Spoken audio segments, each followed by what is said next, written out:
और छोटा मुन्ना आयुष गौतम आपकी ओर से 51 रुपए का पुरस्कार है। पढ़े लिखे समाज में नाम रोशन करें। सुनने वाले श्रोता सज्जनों, शिक्षा विकास की जननी होती है, क्योंकि जिसके पास शिक्षा नहीं है उसके पास कुछ नहीं है, इस संसार में कुछ नहीं कर सकता। तो एक छोटी सी गीत आपके बीच में प्रस्तुत होगी। ज्योति यादव जी की ओर से आपने बहुत सुंदर गीत सुना, और जितना भी बखान किया जाए आज एक नायाब महापुरुष का उतना ही कम है, जिनका कार्य अतुलनीय है, अकाट्य है, अनमोल है। जितना भी वर्णन किया जाए, जितना भी कहा जाए वो कम है बाबूजी। संविधान के रचयिता, दुखिया गरीब दलितों के भगवान, भारत देश के उद्धार के लिए आपने, भारत देश के उत्थान के लिए आपने संविधान की रचना की, संविधान को लिखा। परम पूज्य बाबा साहब डॉक्टर भीमराव अंबेडकर साहब, और शिक्षा की जननी, ज्ञान की देवी परम आदरणीय सावित्रीबाई फूले, और गरीबों, मजलूमों, पिछड़ों, दलितों के लिए लड़ाई लड़ने के लिए अपने पूरे जीवन भर प्रयास किए, और उनका प्रयास सार्थक हुआ। राजनीतिज्ञ गुरु रहे, जिन्हें बहुजन नायक के नाम से जाना जाता है, मान्यवर श्री कांसी राम जी, और मानवता का पाठ पढ़ाने वाले, एकता अखंडता का पाठ पढ़ाने वाले, ज्ञान का दीप प्रज्वलित करने वाले, जिन्हें हम महामानव के नाम से जानते हैं बाबूजी, जिन्हें महात्मा की उपाधि दी गई, महात्मा पूज्य गौतम बुद्ध जी, और जिन्होंने हमारे देश के लिए, यान बान शान के लिए अपने पूरे जीवन को समर्पित कर दिया। महापुरुषों के श्री चरणों में सादर श्रद्धा सुमन समर्पित करती हूँ, श्रद्धांजलि समर्पित करती हूँ। और पूज्य बाबा साहब के नाम से एक बार जोरदार ताली हो जाए बाबूजी। आज जिनकी देन है कि हम बिरहा गा रहे हैं, ज्योति बिरहा गा रही हैं, हमारे देश की माँ बहन बैठ करके बाबूजी गीत सुन रही हैं, क्योंकि यही भारत देश है जहां पर नारियों का अपमान होता था, अछूतों को बाबूजी भेदभाव के नजरिए से देखा जाता था, क्योंकि भारत देश के विद्वान महापुरुषों ने एक ऐसा बंटवारा कर दिया बाबूजी कि अगर अछूत कुआं खोदे, सब कुछ तैयार कर दे, और जब ओकर पक्की जगत बन जाए तो ओमन से पानी अगर दलित पी ले तो ओमन पानी बाबू साहब लोग कुत्ता चाट ले, बर्तन गंदा खाए के आई, बर्तन में मुंह डाल दे, उसको धुल करके साफ किया जा सकता है, लेकिन दलितों का छुआ हुआ साफ नहीं हो सकता। ऐसा भ्रम हमारे भारत देश में फैलाया गया। विदेशी आर्य आक्रांता आकर के इस देश में अपने कदम को जमाए और यहाँ के भोले भाले लोगों को गुमराह किए बाबूजी। तो कवि को संकेत करना पड़ा। एक छोटी सी गीत की प्रस्तुति है, तर्ज का लाइन है,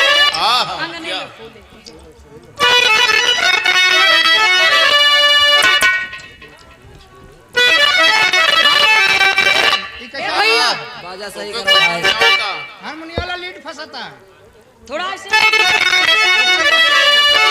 ढील बकल अब बजाओ, अब एक सही कर दे भैया।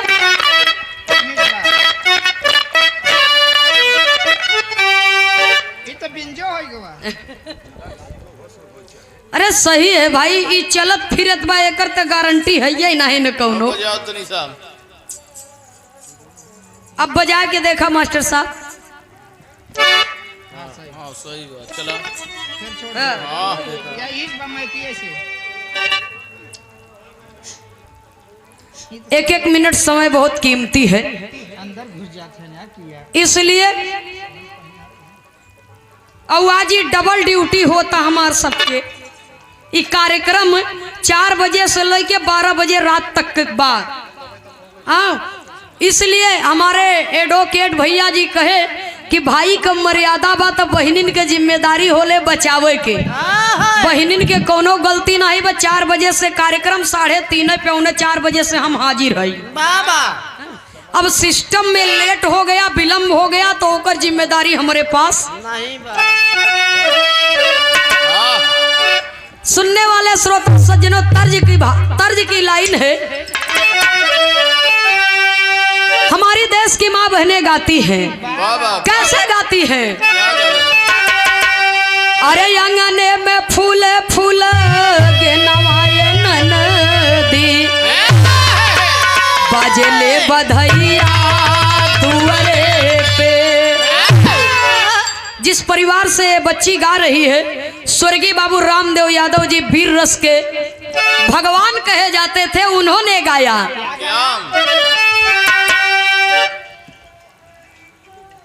और ये गीत के भाव पर पूज्य बाबू श्री उमाकांत यादव जी आपके कर कमलों द्वारा शानदार 201 रुपया दे करके सम्मान किया गया। बहुत बहुत सादर नमन, आशीर्वाद की कामना। जय भीम, जय भारत, नमो बुद्धाय। सुनने वाले श्रोता सज्जनों, तब बाबू रामदेव जी गावे। कैसे गावे? अरे रची रची की होताई अरे आए गोरिया, पिया के पियारी जयबू पिया गा।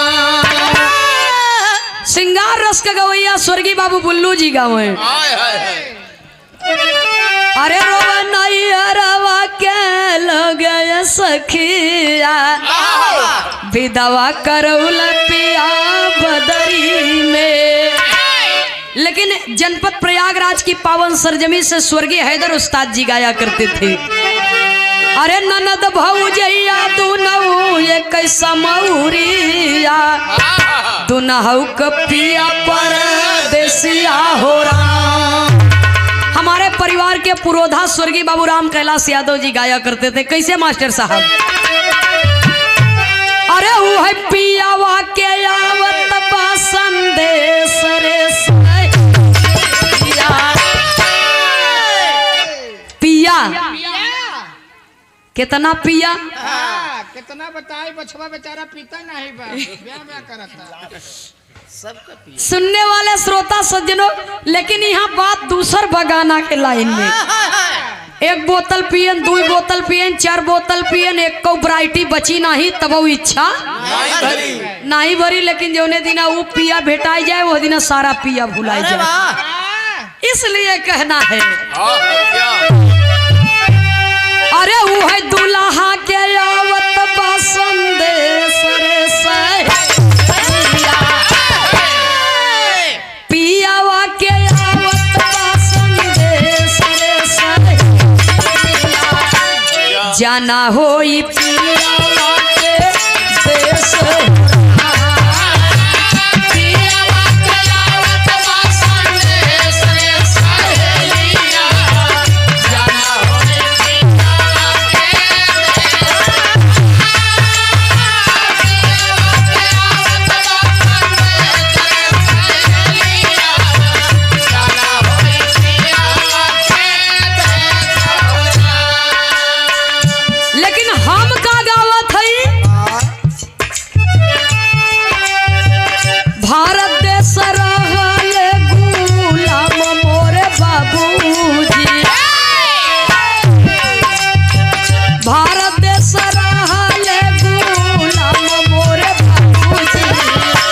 हले जनमवा धरती के, भारत देश रहले गुलाम मोरे बाबूजी, लिहले जनमवा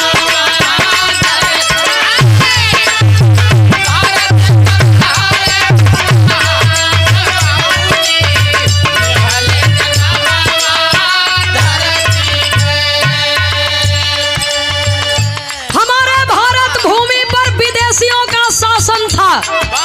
गुलामियों की जंजीर में जकड़ी हुई भारत माँ कराह रही थी। बहन बेटियों के मर्यादा को सरेआम नीच नीलाम कर रहे थे। गरीब के बहू बेटा बाबूजी, गरीब का परिवार खुल करके अपनी जिंदगी नहीं जी सकता था। छोटे बड़े में भेदभाव था। सुनने वाले श्रोता सज्जनों, माननीय बाबा साहब का यही तो सपना था कि देश को आजादी मिलने से पहले मुझे आजादी मिलनी चाहिए। मेरे साथ जो भेदभाव हो रहा है उसके लिए आजादी मिलनी चाहिए। मैं भी परमात्मा का बनाया हुआ इंसान हूँ, मुझे भी जीने का अधिकार मिलना चाहिए। सुनने वाले श्रोता सज्जनों, गुलामी भरे गरल को, जहर को लोग पी रहे थे। उस समय भारत भूमि पर एक फूल खिला कैसे भैया?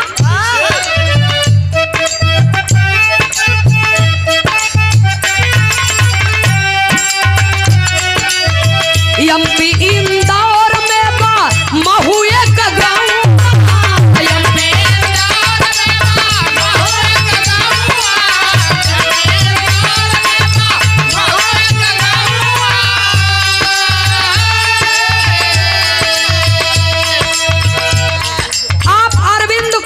घनश्यामपुर की पावन धरती से, घनश्यामपुर देवरामपुर की पावन धरती ऐतिहासिक सरजमी है। अनगिनत दंगल हुआ है, कम से कम लाखों लाखों की संख्या में भीड़ वहां जुटती है। ये आपकी ओर से पुरस्कार आया है, सादर 51 रुपया। बहुत बहुत सादर नमन है। उपस्थित सकल पंच को सादर नमन। जय भीम, जय भारत, नमो बुद्धाय।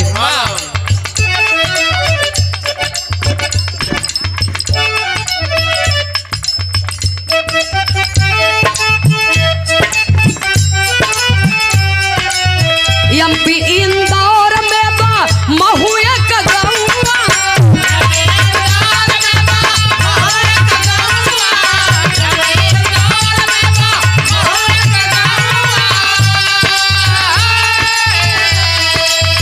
राम जी राव रहले पिताजी के नाम। राम जी राव रहले पिताजी के नाम। राम जी राव रहले पिताजी के नाम। माता भीमा बाई के काम मोरे बाबूजी। माता भीमा बाई के काम मोरे बाबूजी। लिहले जना धरती पे।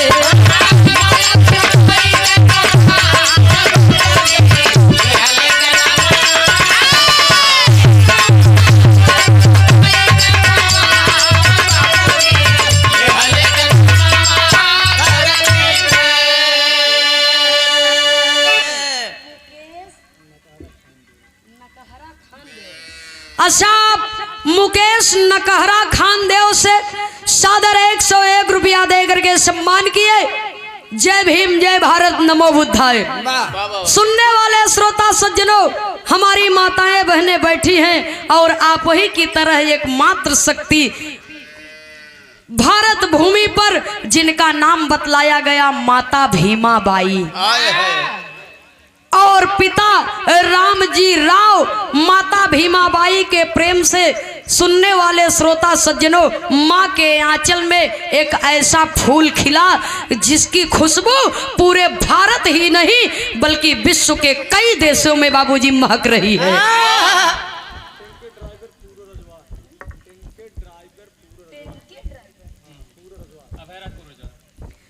अच्छा, ट्रेन के ड्राइवर पूरे रजवार से सादर 101 रुपया दे करके सम्मान किए और श्रीमान अभय राज पूरा रजवार से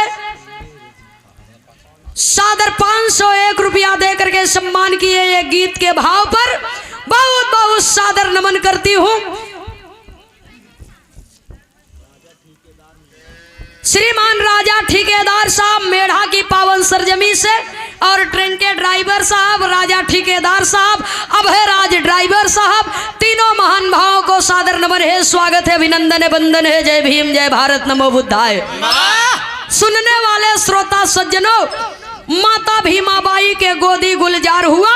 अपने माता पिता के 14वीं संतान रहे बाबा भीमराव अंबेडकर साहब। उनके जीवन में एक लक्ष्य था कि मैं शिक्षा के दम पर, कलम के दम पर इस दुनिया में अनोखा कार्य करूंगा। कवि को संकेत करना पड़ा, कहना है मास्टर साहब। दुधौड़ा से श्रीमान विजय गौतम जी सादर 51 रुपया नमन है आपको। अगले अंतरे में कवि लिखते हैं,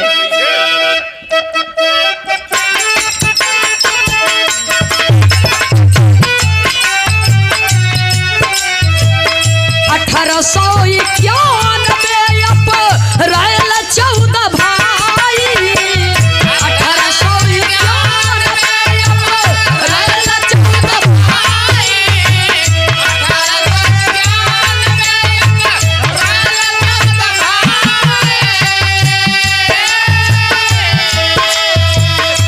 रहली गरीबी लेकिन कैले खूब पढ़ाई रहली गरीबी लेकिन कैले खूब पढ़ाई रहली गरीबी लेकिन कैले खूब पढ़ाई अरे पत्नी रमाबाई के नाम मोरे बाबूजी दिहले जनमवा धरती पे 1891 14 अप्रैल का वो तारीख इतिहास के पन्नों में स्वर्ण अक्षरों से अंकित की गई बाबूजी, क्योंकि बाबा साहब ने ये साबित कर दिया रहली गरीबी लेकिन कैले खूब पढ़ाई। यदि इंसान के हृदय में उसकी लगन सच्ची है तो उसकी परिश्रम एक दिन रंग लाएगी, बशर्ते मंजिल पाने की चेष्टा होनी चाहिए। अभाव में भी प्रतिभाओं का जन्म हो जाता है। अभाव में भी प्रतिभाओं का जन्म हो जाता है और मंजिल पाने की चेष्टा सच्चे दिल से आनी चाहिए, सच्चे हृदय से आनी चाहिए बाबूजी। और हृदय में आया हुआ उद्गार कभी विफल नहीं होता है। बाबा साहब ने यह साबित कर दिया कि आए शूद्रों, आए गरीबों, मजलूमों, आए भारतवासियों, आए मूल निवासियों, जरा गौर करो और अपने मन में चेत करो कि यदि हम इस संसार में एक अनोखा कार्य करना चाहते हैं, भारत के उत्थान के लिए, समाज के विकास के लिए, तो हमारे रास्ते में गरीबी रोड़ा नहीं बन सकती है, गरीबी रोड़ा नहीं बन सकती है। सुनने वाले श्रोता सज्जनों गौर करेंगे, गीत के माध्यम से कवि लिखते हैं, आप बाबा साहब का जन्मदिन मना रहे हैं, पैसा खर्च किए हैं, मेहनत किए हैं, तो मेरी बात को जरा गौर से सुनिएगा, क्योंकि जो हम करेंगे वही हमारी आने वाली पीढ़ी करेगी, जो संस्कार उससे मिलेगा वही आने वाली पीढ़ी करेगी। इसलिए भोजन तनी सस्ता रही चली, भोजन तनी सस्ता रही चली, कपड़ा भी तनी सस्ता रही वो चली, ये दोनों दोए मस्तर करे काम चल जाई, काम चल जाई। लेकिन अपने बच्चे को, अपने बेटी और बेटियों को पढ़ाना जरूर, क्योंकि आपका बच्चा अगर शिक्षित है, आपका बेटा अगर शिक्षित है, तो आपके बच्चों को इस दुनिया में विकास के रास्ते पर जाने से कोई माई का लाल रोक नहीं सकता है। इसीलिए तो कहा गया है, बाबा साहब ने कहा कि शिक्षा वो शेरनी का दूध है, जो पिएगा वो दहाड़ेगा। अगली लाइन में कवि को संकेत करना पड़ा, कहना है,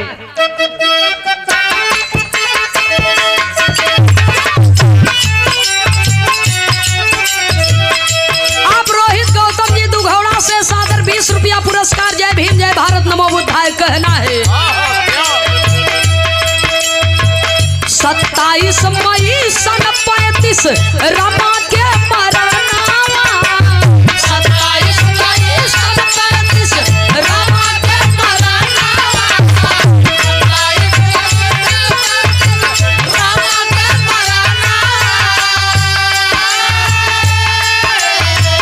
सविता अम्बेडकर दूसरी जननावा, सविता अम्बेडकर दूसरी जननावा, सविता अम्बेडकर दूसरी जननावा।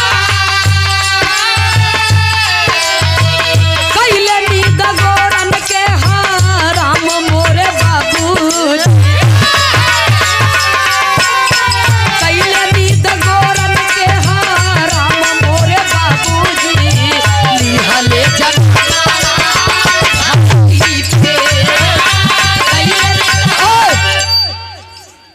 सुनने वाले श्रोता सज्जनों, हम इंसान बनकर के जन्म लिए हैं। दुख सुख एक सिक्के के दो पहलू के तरह होते हैं, दुख और सुख आते रहेंगे, जाते रहेंगे। आज महापुरुष की जयंती हम मना रहे हैं, जरा गौर से सोचिएगा, दिल पर हाथ रख के, कि क्या बाबा साहब के जीवन में दुख नहीं आया था?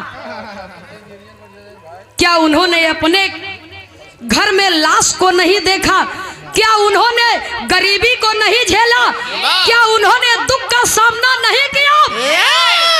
सुनने वाले श्रोता सज्जनों, लेकिन जो दुख का सामना करके लड़ाई लड़ के आगे बढ़ता है, निश्चित तौर पर उसे कामयाबी मिलती है, निश्चित तौर पर उसकी मंजिल उसके मुट्ठी में होती है।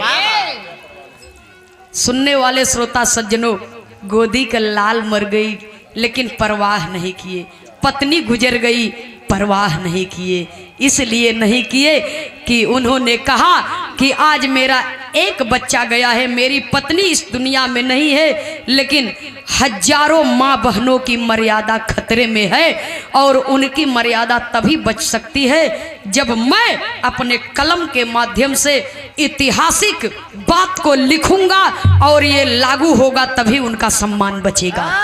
सुनने वाले श्रोता सज्जनों, कवि को संकेत करना पड़ा, अगली लाइन में कहना है,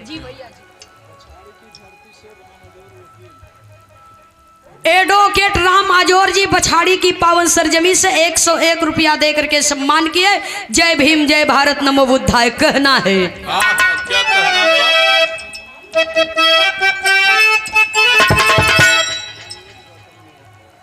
अच्छा, आप मनोज गौतम जी मेढ़ा से सादर 101 रुपया। जय भीम, जय भारत, नमो बुद्धाय। अरे 29 अगस्त सन 47 समिति के गठन,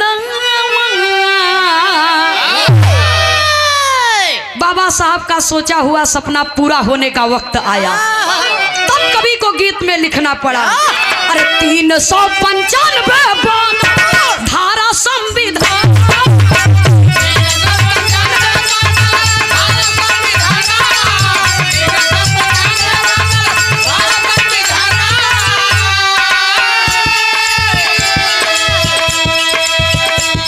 सूचिया कर पाएगा मोरे बाबूजी, 8 सूचिया कर पाएगा मोरे बाबूजी, लिहले जन्म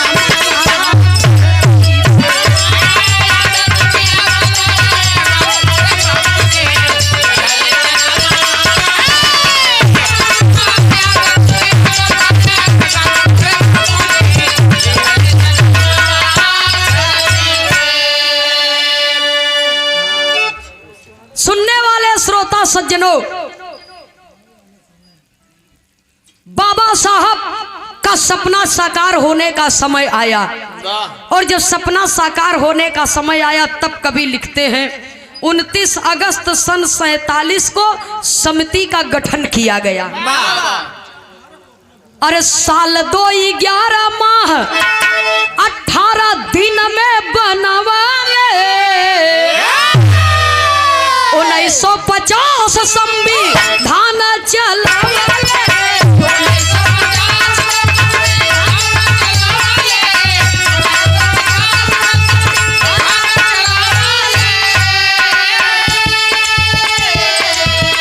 अरे 6 दिसंबर 56 ले भी राम मोरे बाबूजी, लिहले जन्मवा धरती पे। सुनने वाले श्रोता सज्जनों, 395 धारा 8 सूची और संविधान को लिखने में समय कितना लगा? 2 साल 11 माह 18 दिन। 2 साल 11 माह 18 दिन। अथक परिश्रम के बाद बाबा साहब का सपना सार्थक कब हुआ? 1950 26 जनवरी को 1950 26 जनवरी को संविधान लागू किया गया बाबूजी, और ये पारित हुआ, पास किया गया कि संविधान जो लिखा गया है अब इसी के आधार पर भारत देश का कानून चलेगा। सुनने वाले श्रोता सज्जनों, 1950 26 जनवरी को जब संविधान लागू किया गया तो दुखिया गरीबों दलितों के भगवान का सपना साकार हो गया। सुनने वाले श्रोता सज्जनों, इसीलिए कहा जाता है कि जिंदगी आपकी है, न किसी अभाव में जियो और न ही किसी के प्रभाव में जियो। ये जीवन आपका है, अपने स्वभाव में जियो। इस जिंदगी को चाहे सोना बना लीजिए, चाहे सोने में गुजार दीजिए। सुनने वाले श्रोता सज्जनों, तो परिश्रम आप भी कीजिए, और जब किसी गरीब के घर से, किसी मजदूर के घर से, किसी दलित परिवार से एक बेटा भारत का फौजी होगा, एक बेटी नौकरी पर जाएगी बाबूजी, और एक परिवार शिक्षित होगा तो पूरा गांव शिक्षित होगा, और पूरा गांव शिक्षित होगा तो एक जनपद शिक्षित होगा, और एक जनपद अगर शिक्षित होगा तो पूरा देश शिक्षित होगा। और तब जाकर के बाबूजी बाबा साहब का सपना साकार होगा, जब हम आपसी फूट, आपसी मतभेद को छोड़ करके एकता और अखंडता बना करके शिक्षा और साक्षरता की ओर अपनी कदम बढ़ाएंगे। क्योंकि बाबा साहब का दिया हुआ 3 मंत्र है, 3 सूत्र है बाबूजी।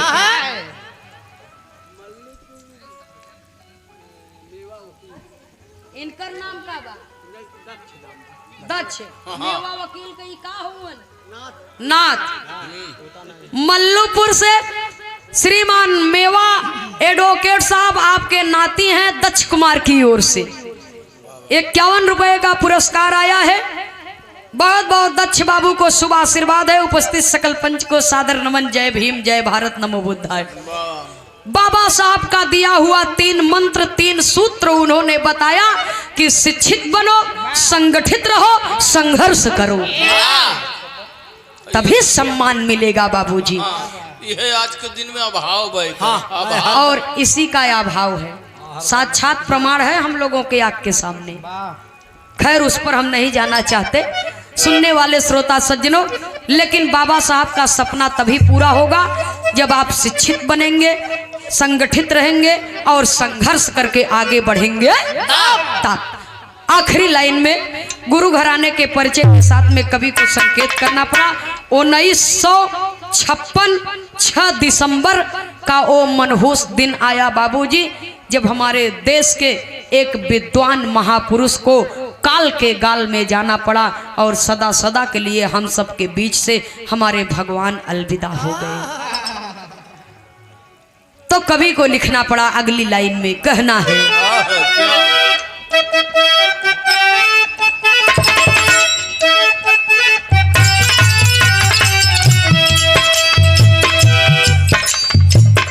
नब्बे में सम्मानित भारत रत्न कहाए। 1956 6 दिसंबर को बाबा साहब इस दुनिया को छोड़ करके हमेशा हमेशा के लिए बाबूजी हम सबको छोड़ करके अलविदा हो गए, अपने विचारों को रख करके। सुनने वाले श्रोता सज्जनों, लेकिन सन 1990 में बाबा साहब को भारत रत्न की उपाधि दी गई।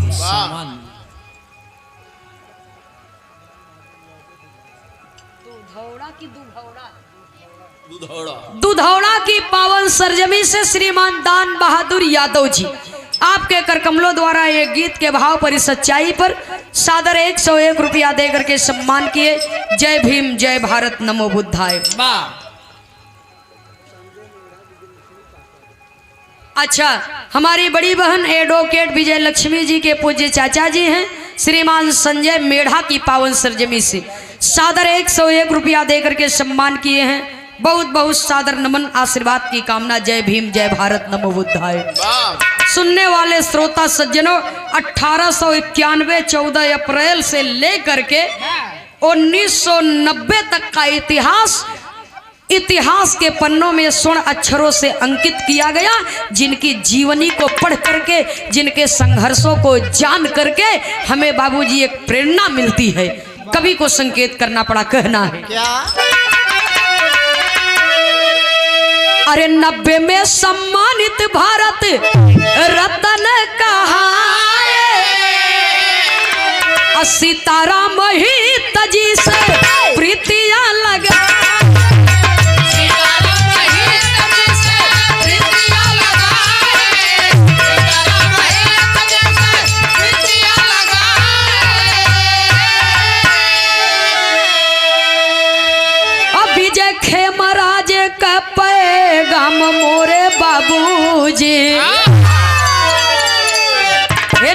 लिखे महाराज के पैगाम मोरे बाबूजी नंदनी खे महाराज के पैगाम मोरे बाबूजी लिहले जना